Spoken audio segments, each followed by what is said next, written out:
Entonces, sean todos bienvenidos a este encuentro académico de filosofía, donde vamos a abordar un gran tema como lo es el filósofo Gottfried Wilhelm Leibniz. ¿Sí? Este es un gran pensador alemán que data del año de 1646 al año de 1716, inventa lo que es el cálculo diferencial, es uno de los mayores exponentes o pensadores del siglo XVIII. ¿Sí? Eh, Toma como punto de partida grandes filosofías, pero difiere un poco del pensamiento de René Descartes. ¿Sí? Tanto Leibniz como René Descartes son racionalistas, y el hecho de que sean racionalistas no quiere decir que su filosofía compagine, estén de la misma mano. ¿Sí? Leibniz tenía más confianza en la filosofía anterior. ¿Sí? Cuando hablo de filosofía anterior, hablo de filosofía antigua, filosofía medieval, porque toma elementos de Platón, toma elementos de Demócrito, toma elementos de la escolástica. ¿Sí? Este pensador de Leibniz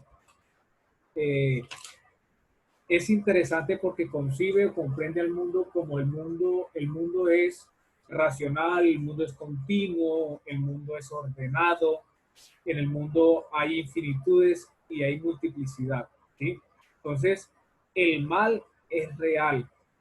Y este personaje dice que el mal es real y por lo tanto en el mundo existe, estamos en el mejor mundo, ¿cierto? En el mejor de los mundos posibles, dice él. ¿Sí? Frente a esta situación, es importante hacernos las siguientes preguntas. ¿Sí? Hombre, si Dios existe, ¿por qué permite que hayan robos? ¿Por qué permite que hayan violaciones? ¿Por qué permite que hayan homicidios? ¿Sí? Y demás, llamémoslo así, desgracias en este mundo, es decir, las cosas negativas. ¿Por qué Dios permite eso si Él existe? ¿Sí? Otra pregunta que podríamos hacernos que va de la misma mano de esta primera pregunta: ¿cómo es que Dios permite que suceda el mal en el mundo? ¿Por qué Dios permite que suceda el mal en el mundo? Entonces, Leibniz trabaja, reflexiona, construye filosofía para tratar de darle respuesta a estas grandes preguntas. ¿Sí? Entonces, lo primero que nosotros tenemos que tener claro es que como seres humanos estamos viviendo en el mejor, ¿cierto? En el mejor de los mundos posibles. Nosotros vivimos en el mejor de los mundos posibles. ¿Sí? Entonces, si vivimos en el mejor de los mundos posibles, primero, obviamente, permite el libre albedrío. Segundo, seguimos el plan de Dios. Es decir, es un plan benevolente porque estamos viviendo en el mejor de los mundos posibles. Pero entonces tenemos que preguntarnos, hombre, ¿cómo es posible esto? ¿Cómo es posible o cómo podemos decir nosotros que estamos viviendo en el mejor mundo de los mejores mundos posibles, ¿cierto? Si es un mundo lleno de enfermedades, es un mundo lleno de codicia, es un mundo lleno de violencia, ¿sí? Entonces, ¿cómo va a ser posible de que este sea el mejor de los mundos posibles? ¿Sí? Entonces, frente a eso, Leibniz responde de la siguiente manera. Primero, Dios es perfecto. ¿Sí? Dios es perfecto. Y por lo tanto, el mundo que Él ha creado también es perfecto. Dios es perfecto y por lo tanto, el mundo que Él ha creado también es perfecto. ¿Sí? Nosotros como seres humanos también somos creaciones de Dios. Somos creaciones de Dios. Sin embargo, si Dios nos hubiera creado con su mismo grado de perfección, habría creado otros dioses. Imagínense ustedes, entonces, los seres humanos con la misma capacidad intelectual, con el mismo grado de perfección de Dios, quiere decir que Dios no sería Dios, sino que nosotros estaríamos hablando con uno de nuestro mismo nivel, ¿sí? Estaríamos hablando o codiándonos de Dios a Dios, ¿sí? Entonces, sin embargo, Dios lo que quería crear o lo que quiere crear son seres humanos, ¿sí? Y por lo tanto nos creó con un menor grado de perfección. ¿Sí? Es decir, Leibniz reconoce que Dios nos creó, que nosotros somos obra perfecta del Creador, pero que obviamente nuestro nivel de perfección es inferior al nivel de perfección de Dios. ¿Sí? Eso tiene que estar muy claro. Dios es perfecto y todo lo que ha creado es perfecto porque Dios creó el mundo, es perfecto, creó al hombre perfecto, pero no lo pudo crear a su mismo nivel porque hubiese creado otros dioses y luego entonces nos ha creado con un nivel de perfección un poco inferior. ¿Sí? ¿Qué significa esto? Hombre, que los seres humanos, nosotros los seres humanos, tenemos un razonamiento limitado. ¿Sí? Nuestro razonamiento es limitado. Es decir, nos impide ver como somos limitados, nos impide ver la perfección de la obra creadora de Dios. Nosotros no podemos comprender a cabalidad, a totalidad, la obra perfecta de la creación de Dios. ¿Por qué? Porque nuestro razonamiento es limitado, así de sencillo. ¿Sí? No somos lo suficientemente inteligentes. Y eso que hemos sido creados con un nivel de perfección no igual a Dios. Y aún así, nosotros no somos lo suficientemente inteligentes. En otras palabras, nuestra mente humana, la mente humana, no permite comprender la perfección, ¿cierto?, de la obra creadora de Dios. Entonces, los males en este mundo son planes divinos.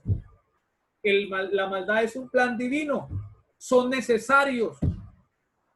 Según Leibniz, ¿no? No es lo que yo estoy diciendo. Los planes, los males en este mundo son planes divinos. Son necesarios.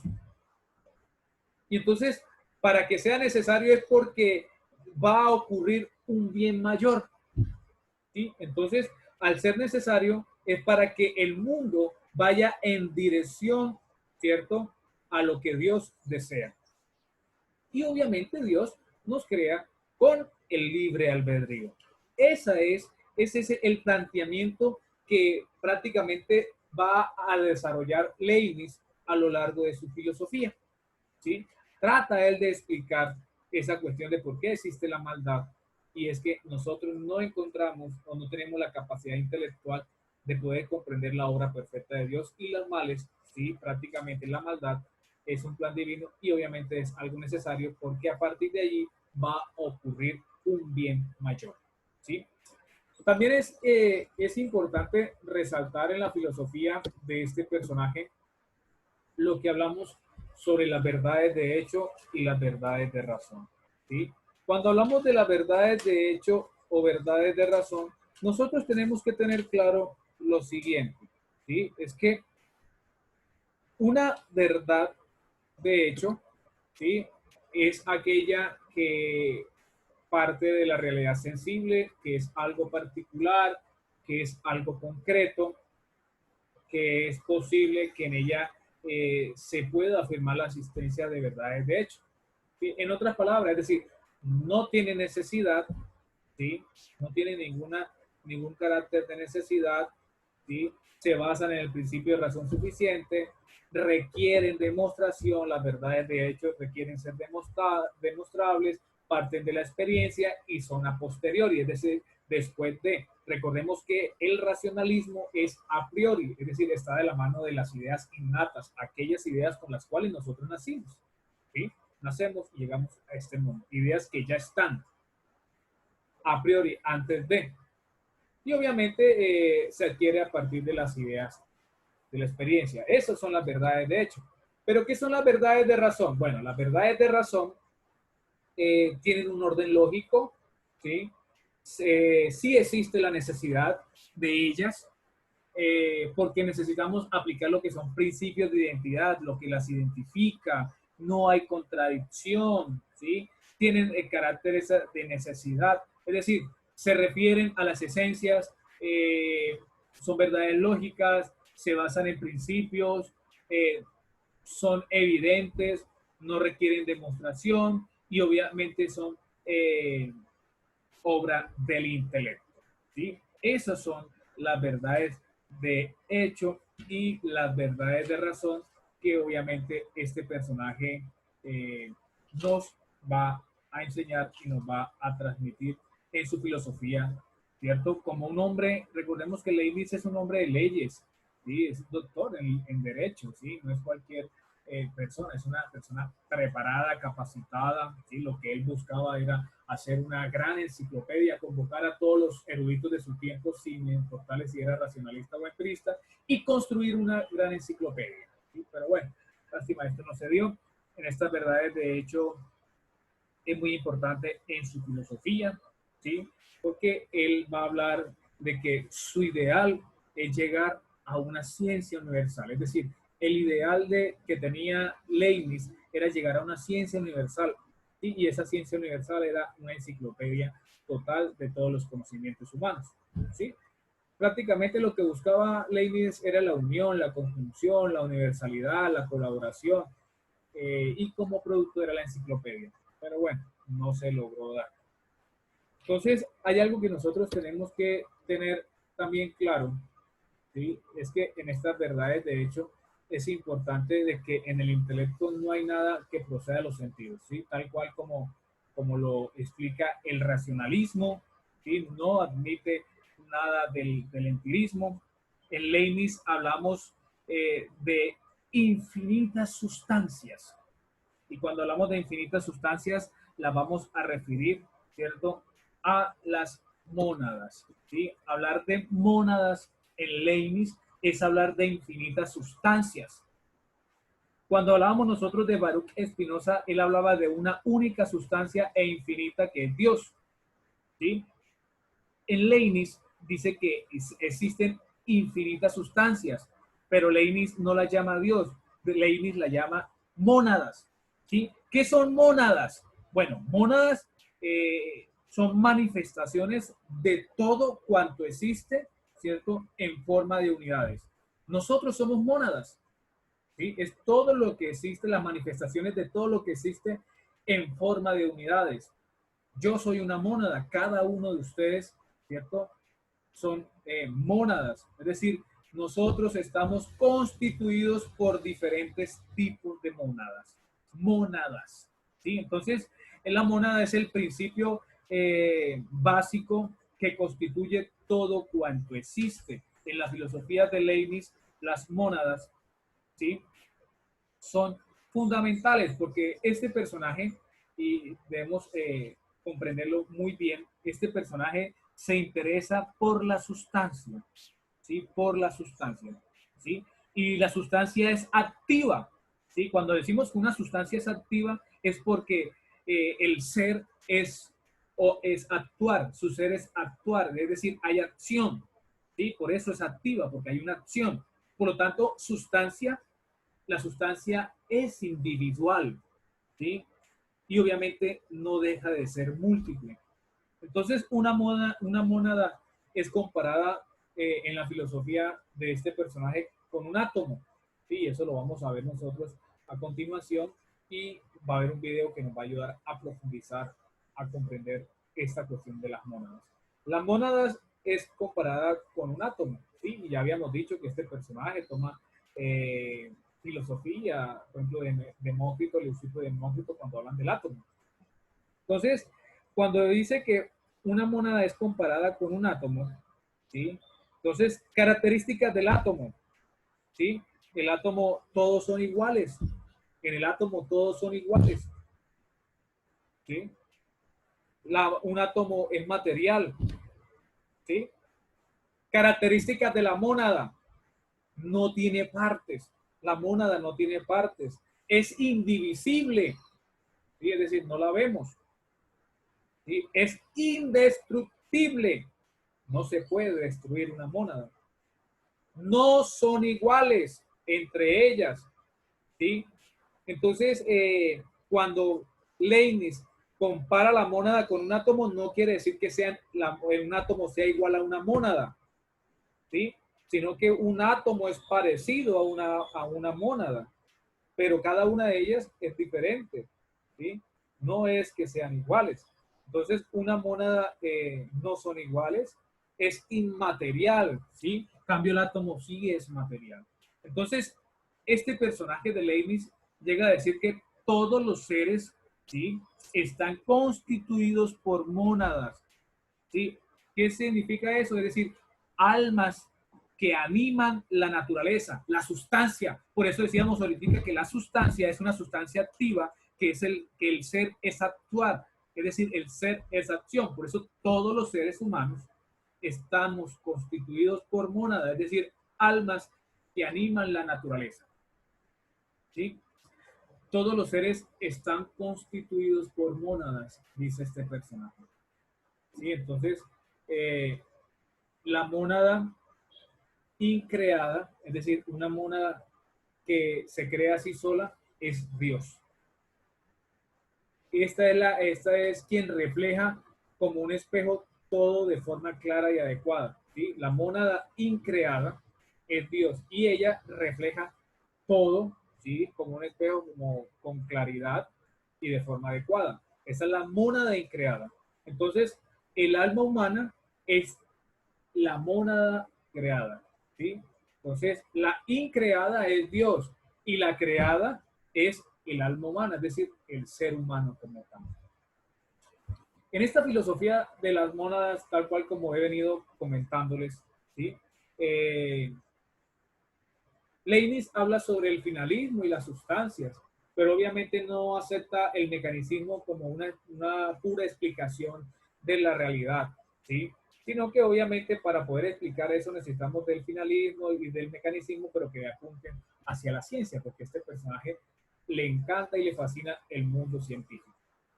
Cuando habla de la extensión, bueno, la resistencia, y esto lo veíamos en René Descartes, dice que no puede ser la esencia de cuerpos, porque no basta por sí misma para explicar todas las propiedades corpóreas, ¿sí? Entonces, frente a esto, Leibniz no explica la inercia, ¿sí? Dice Leibniz que no explica la inercia, porque aquella resistencia que el cuerpo pone es al movimiento, ¿sí? Lo que se opone al cuerpo es el movimiento y que obviamente tiene que ser movido por alguien. ¿Qué significa esto? Cuando hablamos de las mónadas, eh, es algo que significa, ¿cierto?, que se encuentra mucho más allá de la extensión, mucho más allá del movimiento y que no posee naturaleza geométrica y matemática y por lo tanto física, ¿sí? Sino que lo que está más allá es la fuerza, es decir, dicha fuerza es la que procede tanto al movimiento como a la extensión, es decir, la fuerza es la que va a estar inmersa en ese movimiento y en esa extensión. ¿Qué significa esto? Bueno, como hemos venido hablando, las mónadas, ¿sí? Las mónadas para Leibniz, ¿sí? Ese es un elemento constitutivo del ser humano, que está propio. Entonces, Leibniz lo que quiere es recuperar es que son los elementos constitutivos de la realidad, todo lo que está a mi entorno es aquello que está por encima del tiempo y del movimiento, y que está por encima de ello las sustancias, ¿sí?, que fueron criticadas por los modernos. Leibniz lo que va a hacer es una reintroducción, ¿sí?, a las sustancias, pero las va a ver como principios de fuerza. Y recuerde que cuando nosotros hablábamos de que este personaje se va a centrar en la sustancia porque la sustancia es individual, porque no deja de ser múltiple, porque es una sustancia activa y es activa porque tiene el ser es actual, es decir, hay una acción. Leibniz va a adoptar también el nombre de la entelequia, pero la entelequia la va a relacionar un poco en cuanto a la sustancia, ¿sí? Entelequia la relaciona con la sustancia hasta tal punto de decir que las mónadas, ¿cierto? Viene del griego monas, que significa unidad, ¿sí? Mónadas están llenas de fuerzas, obviamente que entre las fuerzas hay movimiento y que obviamente en su terminología de mónadas, Leibniz nos va a decir que no son más que modos subjetivos de aparecerse las cosas. En el fondo, toda realidad consta de sustancias individuales, ¿sí?, como lo había mencionado hace poco. La mónada es el centro de fuerza, ¿sí?, dinámico, teleológico, ¿sí?, de índole anímica, ¿sí?, y que obviamente es esencial para todo individuo. Cada mónada es un individuo, es decir, usted es una mónada, yo soy una mónada y obviamente todas conformamos la unidad de la mónada como tal. Recordemos, la mónada increada es Dios y que la mónada creada es el alma humana. ¿Sí? Entonces, en esta mónada es importante nosotros comprender cómo a raíz del pensamiento de la res extensa y la res cogita que plantea René Descartes, ¿sí? La mónada se caracteriza también por percepciones, ¿no?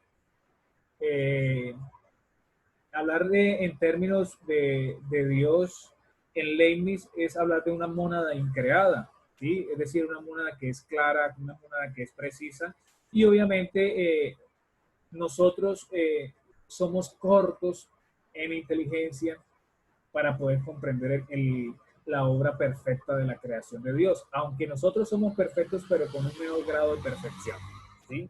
Entonces, frente a estas concepciones, podemos decir que cada mona percibe el universo entero, es decir, cada uno de nosotros percibe lo que hay alrededor, comprendemos nuestro propio cuerpo, comprendemos de que las mónadas no tienen ventanas, y al decir que las mónadas no tienen ventanas, quiere decir que carecen de relación con otras mónadas, ¿sí? No quiere decir que mi mónada es igual a la mónada de cada uno de ustedes, no, somos mónadas diferentes, ¿sí?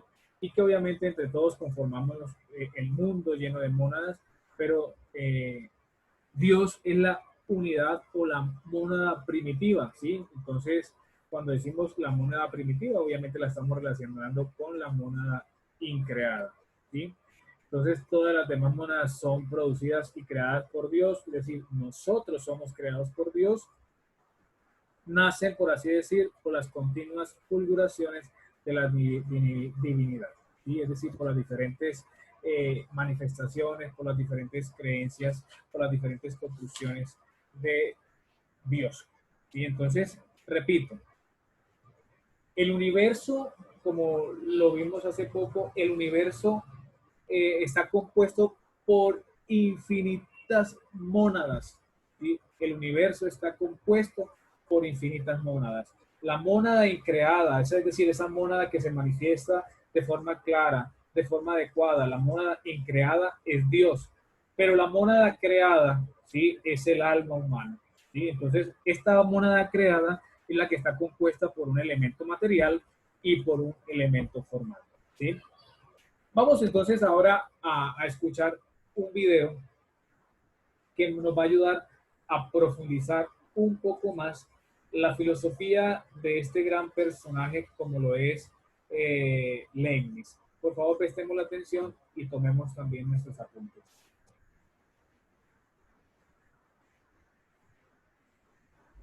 Hola a todos, vamos a comenzar con el estudio de Gottfried Wilhelm Leibniz. Les cuento que Leibniz nace en Alemania, precisamente en la ciudad de Leipzig,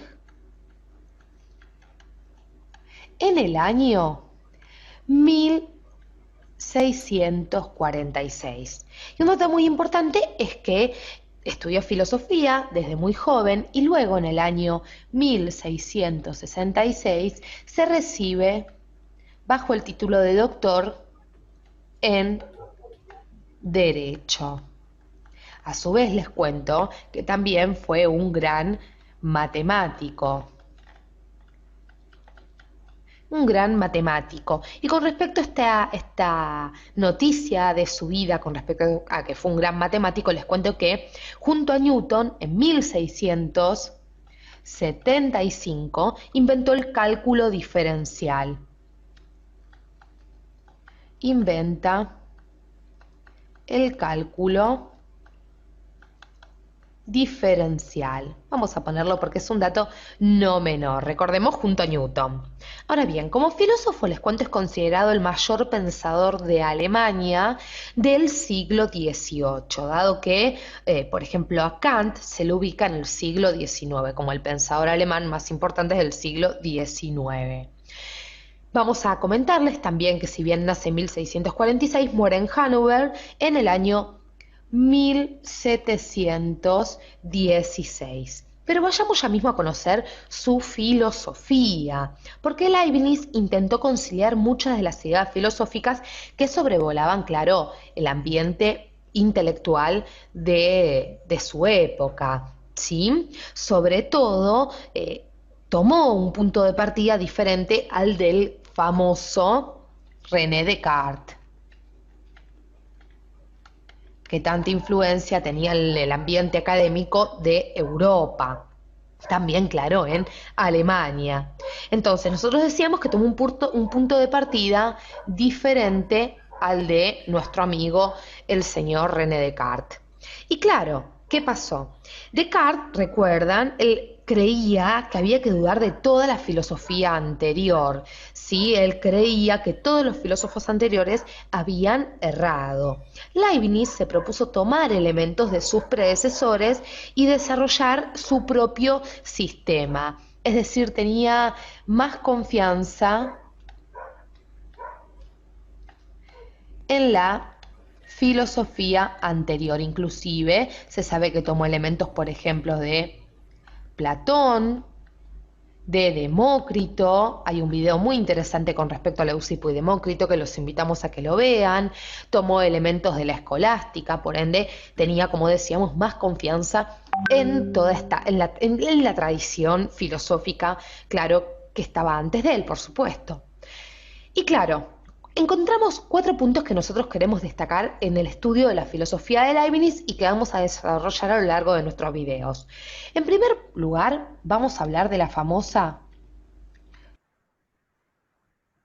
doctrina de las mónadas, clave en la filosofía de Leibniz. Luego vamos a hablar de esta idea de la doctrina de la armonía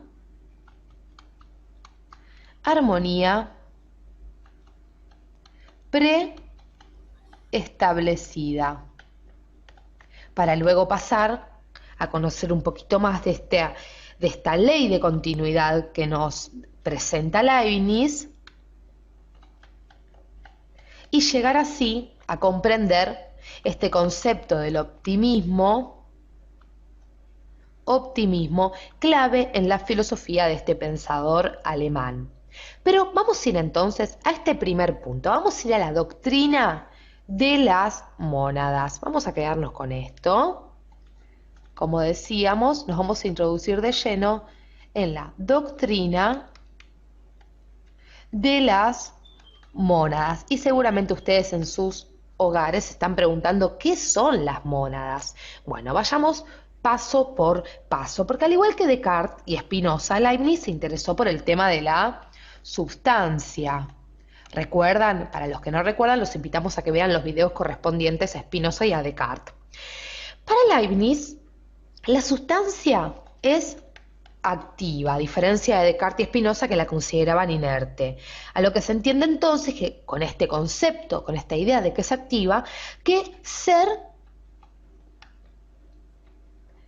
es actuar, es decir, la sustancia actúa. Y asimismo, para Leibniz debemos entender que la sustancia es esencialmente individual, ¿sí? Puesto que es el centro de una acción, porque actúa, recordemos, independiente. Pero no por esto, y aquí atentos, no por esto deja de ser asimismo para Leibniz múltiple, puesto que, claro, las acciones son muchas y variadas, actúa de diferentes maneras. Entonces, por un lado es individual y por otro lado múltiple. Una cosa no quita la otra. Sigamos adelante. Nosotros decimos entonces que las acciones son muchas y variadas. Y los múltiples e independientes centros de actividad son ni más ni menos que las mónadas. Para que se den una idea, vamos a ir ya a nuestra siguiente imagen. Vamos a quedarnos aquí. Como decíamos, para que ustedes se den una idea, la mónada es comparada con un átomo. Nosotros aquí tenemos un átomo. Y nosotros decíamos que puede ser comparado con una